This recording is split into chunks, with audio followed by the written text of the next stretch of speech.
24-year-old Marine John Wayne Bobbit and 20-year-old Lorena Gallo married in June 1989 after gentle and romantic courting in Manassas, Virginia. Lorena was an Ecuadorian immigrant who had long wanted to move to America and achieve her version of the American dream: marriage. After they tied the knot, they moved into a big house, and Lorena alleged the physical, emotional, and financial abuse began. Police responded to multiple domestic violence complaints, and by 1993, John, now working as a bouncer after cycling through roughly a dozen jobs, was taking his wife's earnings as a manicurist. This was extra tough for Lorena because she depended on him for her citizen status. On June 23rd, he came home, raped her, and fell asleep. Lorena claimed that she had a psychotic break when she went into the kitchen to get a glass of water. Snatching up an 8-inch carving knife, she went back into the bedroom and sliced off Bobbitt's penis. She fled in her car with no shoes, tossing the dick in a field adjacent to a 7-Eleven. She called police and told them what she had done and where the penis was. Police were dispatched to locate the penis so it could be reattached in time. And when they found it, no joke, I swear I'm not joking, they put it into a hot dog box from 7-Eleven. The surgery to reattach the penis was successful and took 9.5 hours. Lorena was charged with assault, facing 20 years, and John Wayne was charged with marital sexual assault in a case that became a major story. So in 1996, Linda Pershing explored the folklore and commentary that emerged in the months and years following the Bobbit case making headlines. She documented women dressing as Lorena for Halloween,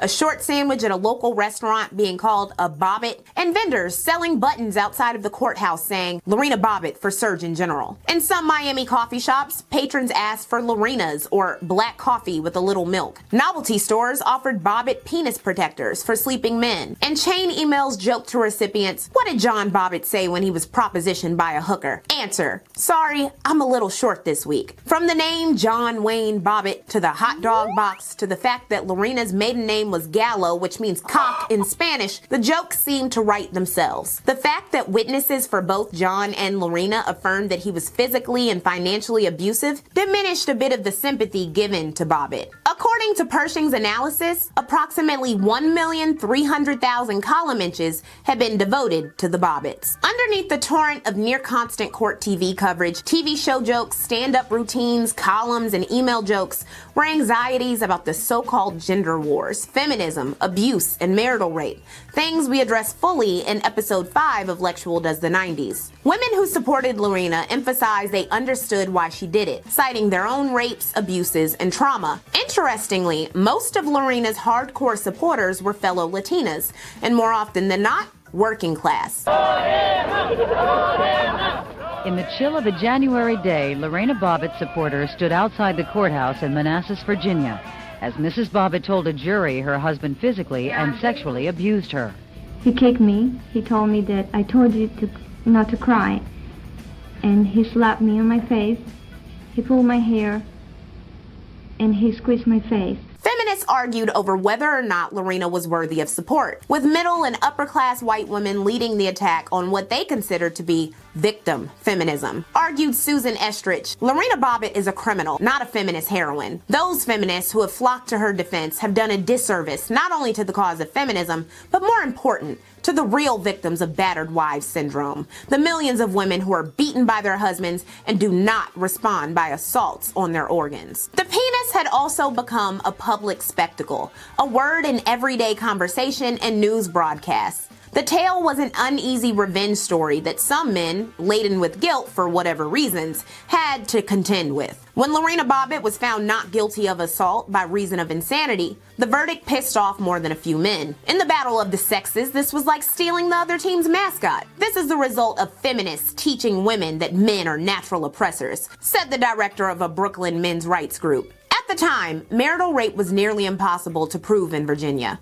Crowed shock jock Howard Stern, who held a fundraiser to help pay John Bobbit's mounting legal bills, "I don't even buy that he was raping her. She's not that great looking." John, who essentially became a punchline and a sympathetic hero for men who may have raped or abused before, was acquitted of marital rape. The couple's divorce was finalized in 1995. and Lorena reverted to her maiden name of Gallo and continued to live in Manassas, Virginia, despite being a local celebrity and to some boogeyman. She turned down $1 million to pose for Playboy and infamously visited Ecuador to a hero's welcome and visited with President Abala Bucaram in October 1996. Together, they baptized a child as somebody's godparents. She was later arrested for assaulting her mom in 1997 before being acquitted, and they continued to live together. John, meanwhile, went on to make appearances at hot dog eating contests and star in John Wayne Bobbit Uncut, which became the best-selling porn release of 1995. He said he wanted to show people his dick still worked. About that hot dog eating contest, it was at the Abbott Road Grill in 1993.